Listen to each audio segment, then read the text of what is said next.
It's strange, isn't it, how a city can forget its own royalty? How streets that once glittered with chandeliers, marble staircases, and quiet whispers of power can vanish so completely that even the ghosts seem evicted. You've probably walked past where they once stood without realizing it. Fifth Avenue, the most famous street in America, where luxury still tries to outshine its own legend. But once upon a time, it wasn't glass towers and flagship stores. It was a kingdom of palaces, and not metaphorically. Real palaces, built for America's richest families, and every last one of them gone. Not forgotten by accident, but erased with purpose. Let's start with the shock.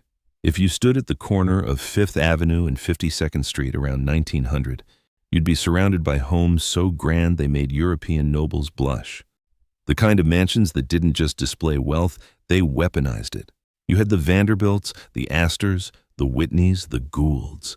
They built facades of limestone and granite, crowned with ornate cornices and balustrades, with entire art galleries hidden inside private walls. Each mansion was a statement of dominance, a silent duel between families who measured prestige in square footage and imported marble.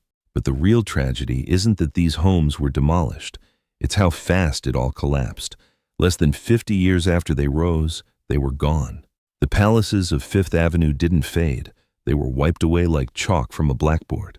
To understand why, we have to start with what Fifth Avenue really was in the 19th century. It began as nothing more than a dirt road running along the edge of what was once farmland and wilderness. The elite of New York didn't even want to live there.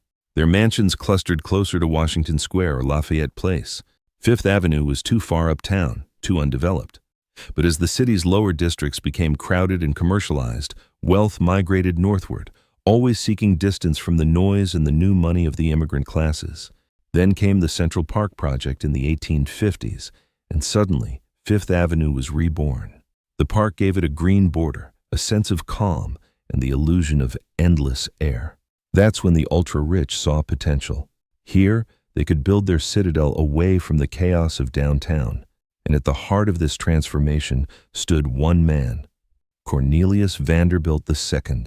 The Vanderbilt family embodied everything about the Gilded Age, the ruthless ambition, the display of unimaginable wealth, and the quiet insecurity underneath it all.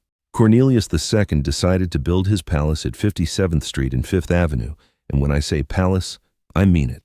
It took over an entire city block, a French Renaissance chateau dropped onto Manhattan granite, with more than 100 rooms, marble staircases wide enough for horses, and ceilings painted by European artists. The interior glowed with Tiffany glass and gilded moldings, and the grand ballroom could fit over 1,000 guests. It was the kind of home that made even old European royalty blink in disbelief. But this wasn't just a house, it was a message. It told the world that the Vanderbilts were the American aristocracy, and that Fifth Avenue was now their Versailles. And soon, everyone who wanted to be someone followed. The street transformed into a corridor of ego, mansions built shoulder to shoulder, each family trying to outshine the last. The Astors built their own marble fortress, the Goulds lined theirs with tapestries and gold leaf, and the Carnegies opted for a more restrained, Scottish-inspired castle, though still large enough to make a modern penthouse blush. Walking along Fifth Avenue back then must have felt surreal. Imagine the rhythmic clip of horses on cobblestones, the scent of cigar smoke drifting from behind iron gates, the silhouettes of carriages pulling up to glowing entryways. Behind those doors, entire worlds unfolded, music rooms, art collections rivaling museums, servants moving like ghosts, and banquets where fortunes were quietly negotiated. Yet for all their grandeur, these palaces were built on fragile ground, socially and literally. The Gilded Age itself was a fever dream. America had become a factory of fortunes, but beneath the glitter lay exploitation and unrest, and the city outside those mansion walls was changing faster than any of these families could control. The first cracks began to show in the early 1900s. Fifth Avenue's southern end, the part near 34th Street, where Mrs. Astor's legendary house stood, started to shift. Commerce was crawling uptown. Shops, hotels, accoutrements, and clubs began buying nearby lots, and before long, the sound of horse-drawn carriages was replaced by delivery trucks and the hum of streetcars. The socialites hated it. They saw commerce as vulgar, as if proximity to a store could somehow contaminate their legacy.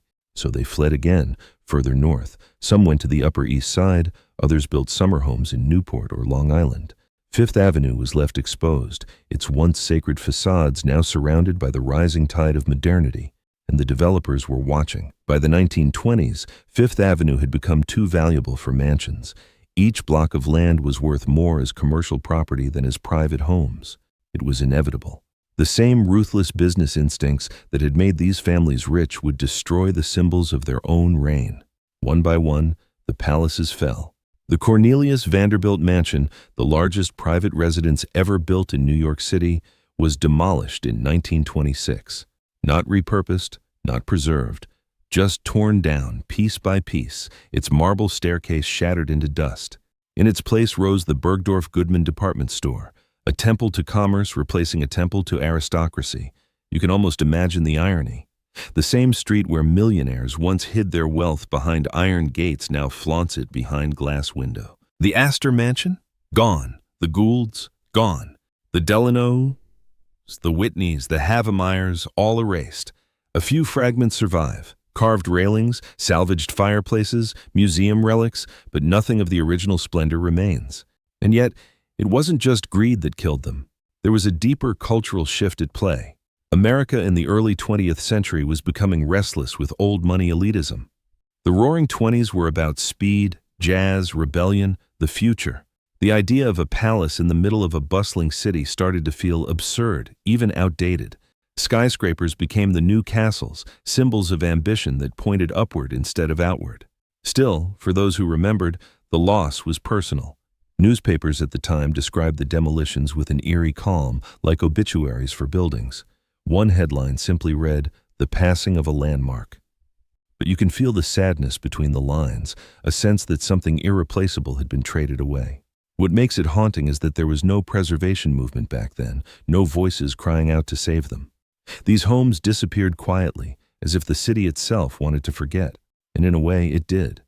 New York has always worshipped progress. It doesn't mourn what it destroys, it builds on top of it.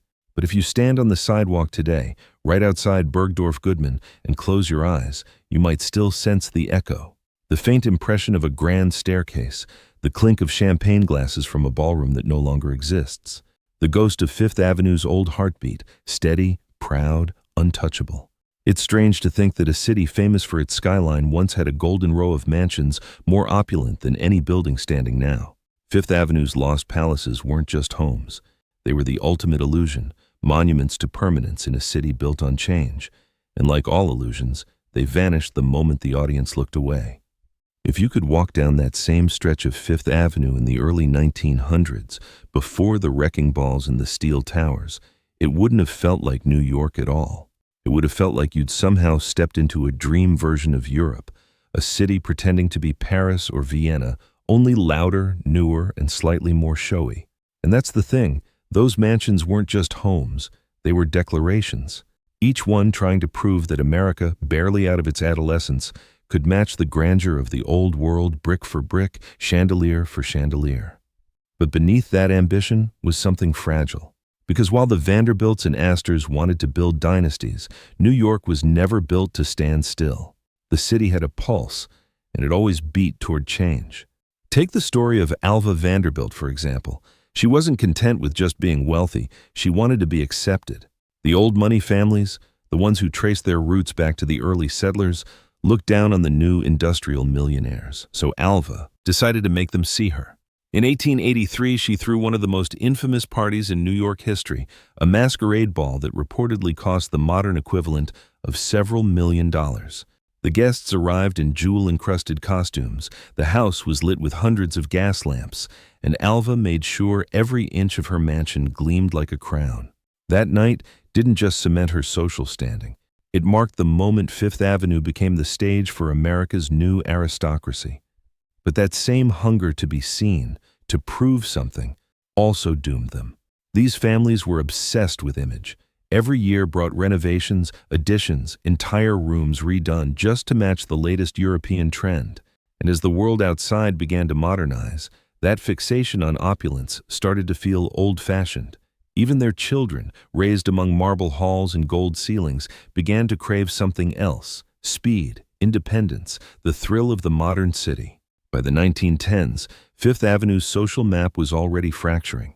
The newly rich were moving even further north, the truly old money retreated into privacy, and the middle of the avenue began to shift toward commerce. The Plaza Hotel went up near 59th Street in 1907, symbolizing that transition. People wanted luxury without the burden of upkeep. Why manage a palace when you could just rent one by the night? The city itself was evolving faster than anyone expected. The automobile had arrived, and with it came chaos and traffic, pollution, noise. The quiet dignity of horse-drawn carriages gave way to the honking of Model T. Streetcar lines crisscrossed the avenue, electric lights flooded the night, and skyscrapers began to rise like mechanical giants. Those mansions, designed for a slower, candlelit world, suddenly looked like fossils. Developers saw the opportunity first. A single Vanderbilt block could be bought, demolished, and replaced with a commercial building that brought in 10 times the income. It wasn't personal. It was arithmetic. Even families as powerful as the Astors couldn't fight the math forever. When the Astor Mansion at 34th Street fell in 1926, it marked a point of no return. The newspaper coverage was oddly cheerful. New beauty planned for Fifth Avenue, as if tearing down one of the greatest private homes in America was just a form of spring cleaning. And it wasn't just the buildings disappearing. The entire way of life was fading too. The butlers, the footmen, the maids who had filled those homes by the dozens, all gone. The servants' corridors, the hidden staircases, the bell systems connecting every room, they were remnants of a social hierarchy that no longer fit the American mood.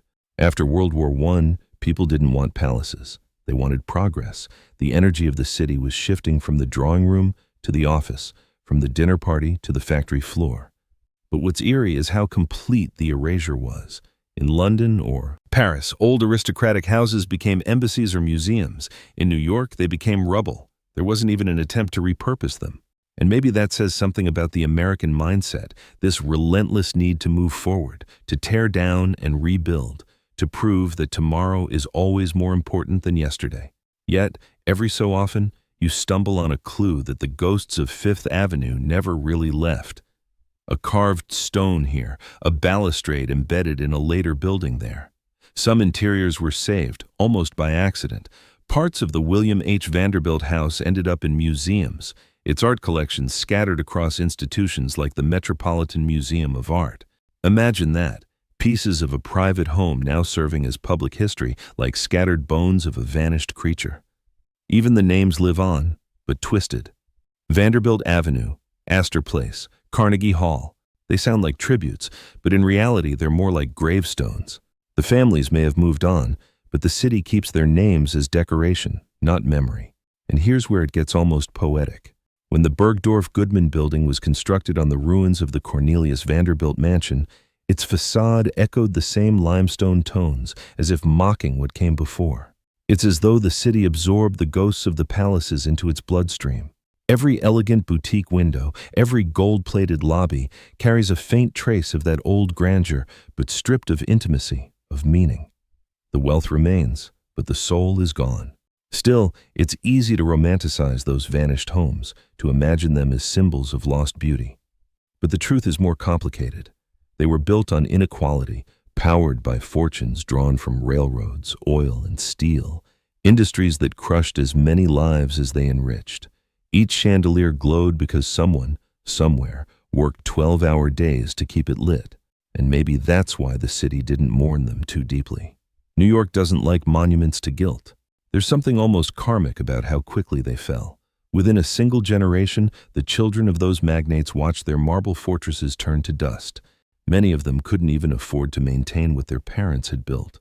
Property taxes soared, staff costs multiplied, and the practicalities of running a private palace in the middle of Manhattan became absurd.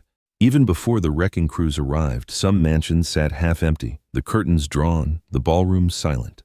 When the Great Depression hit, whatever remained of Fifth Avenue's old aristocracy dissolved entirely. Some sold their homes for fractions of their worth. Others simply abandoned them, letting the developers circle like vultures. The skyline rose higher, the shadows lengthened, and the last trace of the Gilded Age vanished beneath steel and glass. But there's something hauntingly circular about it all. Fifth Avenue today, with its luxury stores and billionaire penthouses, isn't so different from its past. The same hunger for status, the same display of wealth, it just changed form. Instead of palaces with marble staircases, we have towers with private elevators and rooftop pools. The names are different, but the psychology is the same. New York keeps reinventing its aristocracy, and maybe that's why the lost palaces still matter. They remind us that no empire, no matter how glamorous, lasts forever. That even marble turns to dust when the city decides it's time to move on. If you look closely enough, you can almost see it happening again. The cycle repeating, just wrapped in glass instead of stone. Because in New York, permanence is the most fragile illusion of all. There's a moment when you're walking up Fifth Avenue on a quiet morning, before the crowds and the noise flood in, when the light hits the stone of those newer buildings just right, and for a split second, you can almost see the outlines of what once was. You can imagine the carriages turning the corner, the gas lamps flickering against the fog, the faint notes of a waltz drifting from a window that no longer exists. It's like the ghosts of those palaces are still there, trapped in the reflection of glass storefronts and polished marble lobbies, reminding you that this street was once something very different. But to really grasp how this empire vanished, you have to understand that what killed it wasn't just economics, it was pride. The very thing that built those mansions also destroyed them. See, the families who made Fifth Avenue their kingdom weren't just rich. They were locked in a silent arms race of splendor. Every new house had to be grander, every ballroom more breathtaking, every facade more impressive than the one before. When Cornelius Vanderbilt II built his massive chateau, it wasn't just about comfort, it was a challenge. And that challenge echoed up and down the avenue like a starting pistol. The Goulds responded with marble from Italy, the Fricks with iron gates that weighed more than automobiles, the Rockefellers with interiors designed by Europe's best craftsmen. Some of them even shipped entire rooms, paneled walls, ceilings, chandeliers, straight from dismantled European estates. It was wealth sculpted into defiance, as if they were saying, we may not have royal titles, but we can buy the world itself. But beneath all that glitter, there was fear. The fear of being outshone, outspent, forgotten. Many of these families had clawed their way to fortune in a single generation. They were desperate to prove that their success wasn't temporary. That's what the palaces were for. They were physical proof of permanence. A declaration that said, we're not just rich now, we'll be rich forever. And of course, that illusion shattered. It started subtly, with cracks that went unnoticed. The younger generation didn't want the burden of endless maintenance, of managing armies of servants. They wanted movement, adventure, something modern. The Jazz Age made marble and mahogany look stale. Where their parents had built castles, they built penthouses. Where their mothers hosted grand dinners, they hosted cocktail parties. The tone shifted from solemn to restless. By the late 1920s, Fifth Avenue's Mansion Row was already a ghost of itself. Many of the grand homes stood empty for years before the wrecking crews arrived. Developers didn't need to force their way in. The owners were eager to sell. It's strange to think about. These homes, once bursting with life and light, reduced to silent husks with dust gathering on ballroom floors that hadn't felt a dancing foot in a decade. When the Cornelius Vanderbilt mansion came down, the demolition itself became a spectacle. Crowds gathered to watch, some in awe, others in quiet disbelief. The newspapers described people picking through the rubble, collecting bits of carved stone as souvenirs. The irony wasn't lost on anyone. Fragments of the most opulent home in New York sold for pennies or pocketed as curios. A reporter wrote that the demolition signaled the end of an age. He was right, but he didn't realize just how total that end would be. Within a generation, the very idea of a private palace in Manhattan became unthinkable. The city had redefined luxury. Now it was about height, not width, about being seen from above, not hidden behind gates. And so, Fifth Avenue became something else entirely, a temple to commerce, ambition, and reinvention. Bergdorf Goodman, Saks, Cartier, Tiffany's, they rose from the ashes of those palaces, gleaming symbols of a new kind of power. No longer about lineage or legacy, but about consumption, about wealth that changed hands faster than the city could track it. But that transformation came with a price. The grandeur that once felt personal became performative. The artistry of the old mansions, the craftsmanship, the sense of permanence was replaced by speed, convenience, marketing. Luxury became something you could buy by the season, not build over generations. And maybe that's what makes the loss of those palaces so haunting. They weren't just homes, they were manifestations of an age when architecture was meant to outlive its owners. Every arch and cornice carried the weight of ambition, the belief that beauty could anchor meaning. But in New York, permanence is always on borrowed time. One of the last holdouts of that era was the Henry Clay Frick House on 70th Street, a massive limestone fortress that still stands today as the Frick Collection. It's one of the very few survivors, and walking through it feels almost illicit, like you're peeking into a forgotten world. The rooms are hushed, the ceilings heavy with quiet dignity. Paintings by Rembrandt and Vermeer hang where the Frick family once dined. It's not a museum that celebrates wealth, it's a museum that mourns it. The Frick is a glimpse of what the entire avenue once looked like, a time capsule of an ambition so vast it couldn't last. When you step back outside, the sound of honking taxis and rushing crowds jolts you into the present, and it feels almost absurd that this city, this relentless, sleepless machine, was once the backdrop for ballroom waltzes and midnight dinners under chandeliers. The strangest part is that for all their excess, those people really did believe they were building a legacy. Cornelius Vanderbilt II probably never imagined his mansion would become a store. Mrs. Astor probably thought her name would live forever in marble. Yet here we are, over a century later, with their names surviving mostly in hotel signs and luxury brands. Their wealth built the bones of the modern city, but their palaces didn't survive the very system that made them rich. And maybe that's the real story of Fifth Avenue, a street that devours its own greatness. Every generation builds its monuments only for the next to tear them down. The Vanderbilts gave way to the department stores to the skyscrapers, and now even those skyscrapers are being overshadowed by newer, taller towers of glass. The pattern never ends, it just changes shape. Still, if you pause long enough, beneath the noise and the lights, you can sense the faint hum of something older. Maybe it's the echo of a long-forgotten piano, or the memory of silk dresses brushing marble floors. Maybe it's just imagination. But if you listen closely, it almost feels like the street remembers. What's almost poetic about Fifth Avenue's lost palaces is how quickly they went from being symbols of permanence to whispers of memory. The same people who once commissioned frescoes and fountains from Europe's finest artisans became footnotes in the blueprints for skyscrapers. There's something cruel about that speed, how an entire world can vanish not over centuries, but in the space of a few property deals and a few years of progress fever.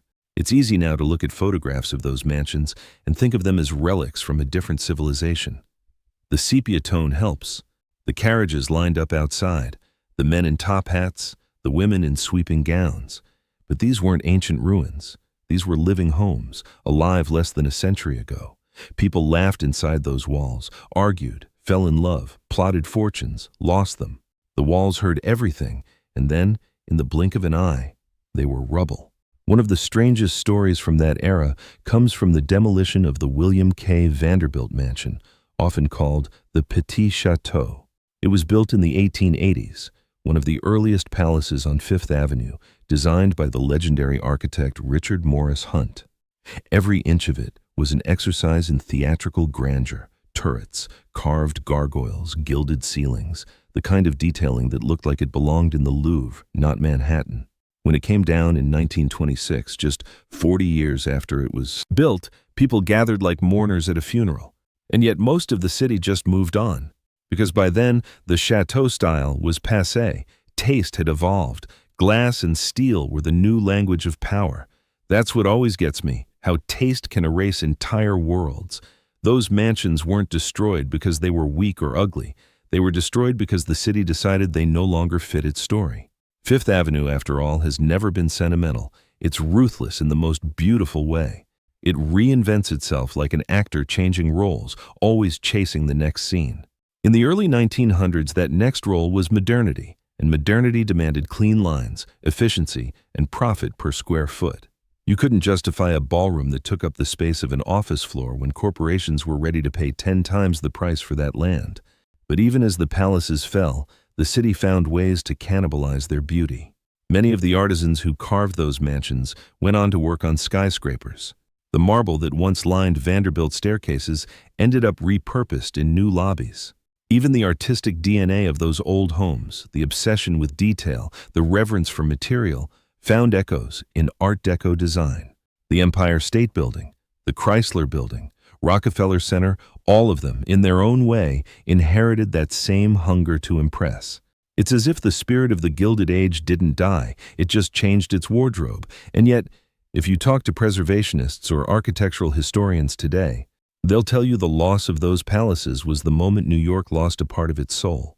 Not because we needed those mansions, but because we needed the continuity they represented, a reminder that the city had a past, not just a future. For decades afterward, there was regret.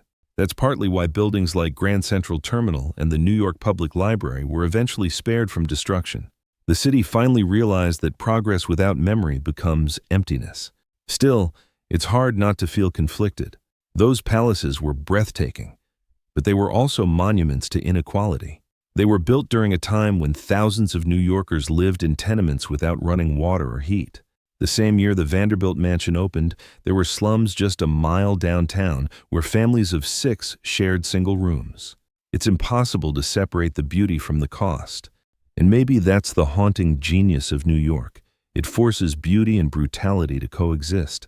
The palaces and the slums, the chandeliers and the sweatshops, they were all part of the same heartbeat. You can't understand one without the other. Even today, the echoes of that duality are everywhere. Walk past the gleaming boutiques on Fifth Avenue, and you'll notice how they mimic the old grandeur, the marble facades, the gold lettering, the ornamental doorways.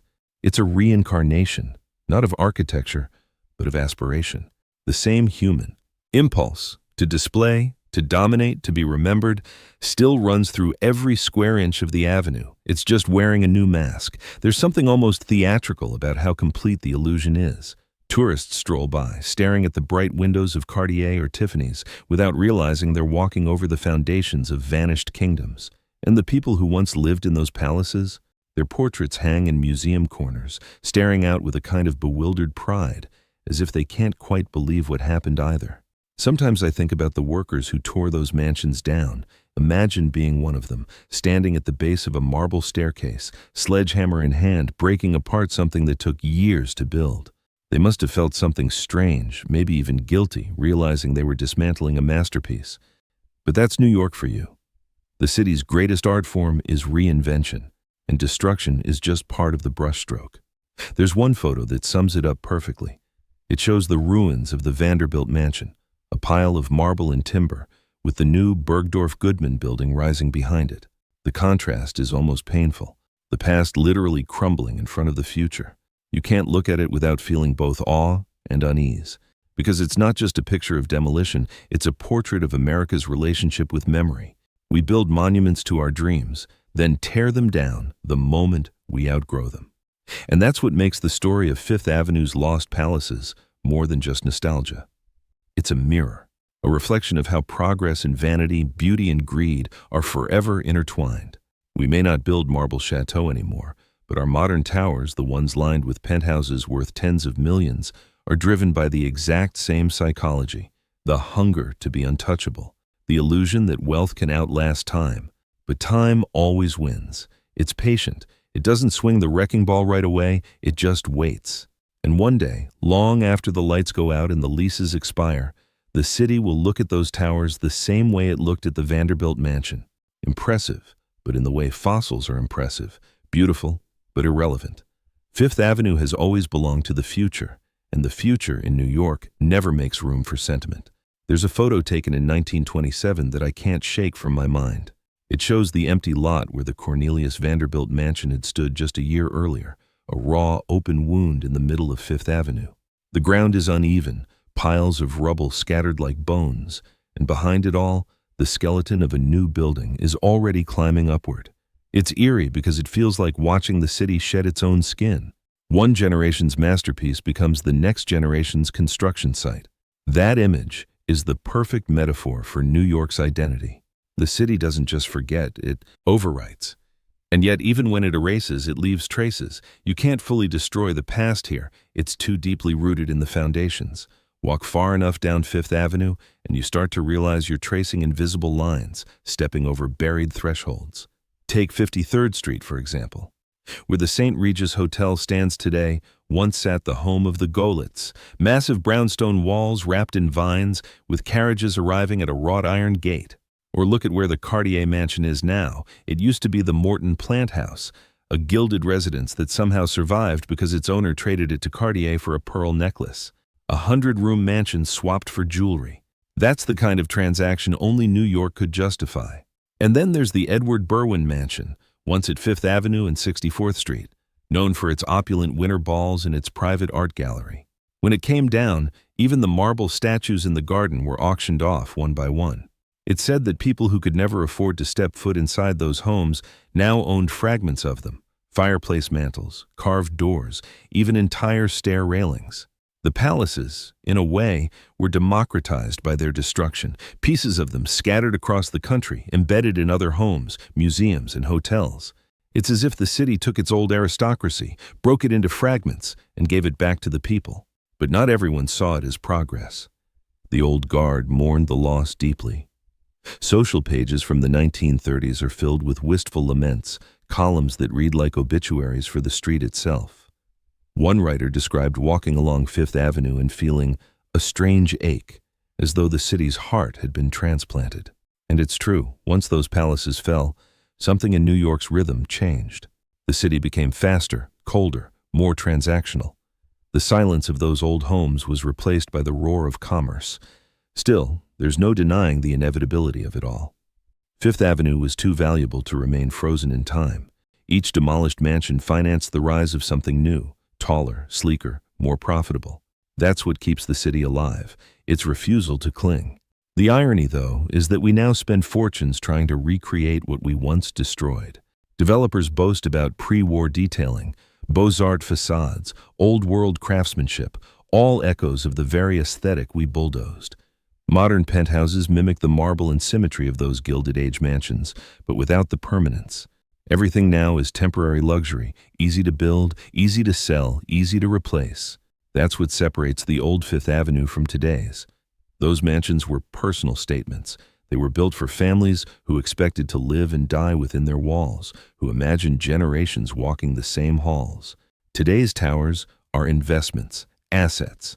Luxury has become detached from legacy. It's about liquidity, not lineage. And yet, for all their arrogance, the families who built those palaces left behind something that money can't replicate: awe. There's a reason we still talk about them, why books and documentaries and entire exhibitions are dedicated to their memory. It's because those mansions represented a kind of confidence we've lost, the belief that beauty could outlast utility. Think about it. They imported artisans from Italy to carve staircases no one outside the family would ever see. They commissioned ceilings painted by forgotten masters for private dining rooms. They filled galleries with art that guests might glance at once and never again. Wasteful? Absolutely. But also magnificent, because somewhere in that excess was a genuine belief in art as a measure of worth. Not just monetary worth, but meaning. That's what makes their loss so haunting. We didn't just demolish stone and marble. We demolished ambition of a very specific kind. The kind that says, let's build something that doesn't need to make sense on a spreadsheet. That attitude is extinct now. The modern city doesn't build for eternity. It builds for the fiscal quarter. But maybe in a way, that's the lesson Fifth Avenue was always trying to teach. Everything we think is permanent is really just waiting its turn. Every empire collapses. Every masterpiece is eventually outdated. Even the Vanderbilts, whose name once carried the weight of royalty, couldn't hold back time. Their mansion stood for just 30 years before it was reduced to dust. 30 years. That's less time than some apartment leases last today. It's humbling when you think about it, because it means that one day, the same fate awaits the towers that now define the skyline. The glass giants of Billionaires Row will crumble. Their interiors will be gutted, sold, replaced by whatever the next era demands. And when that happens, maybe people will look at old photographs of our time, the endless walls of reflective glass, and wonder how we ever thought this was luxury. That's the cycle Fifth Avenue has always lived by. It seduces, it dazzles, and then it erases. But beneath the surface, the ghosts remain. If you stand outside Bergdorf Goodman late at night, when the street quiets down and the city's lights blur in the windows, there's a strange feeling that creeps in. You can almost hear the faint rattle of carriage wheels, the murmur of servants closing doors, the soft laughter from a ballroom far beyond reach. It's as if the city remembers, even when it pretends not to. And maybe that's what makes New York both tragic and beautiful. It destroys everything you love, but it keeps the echo.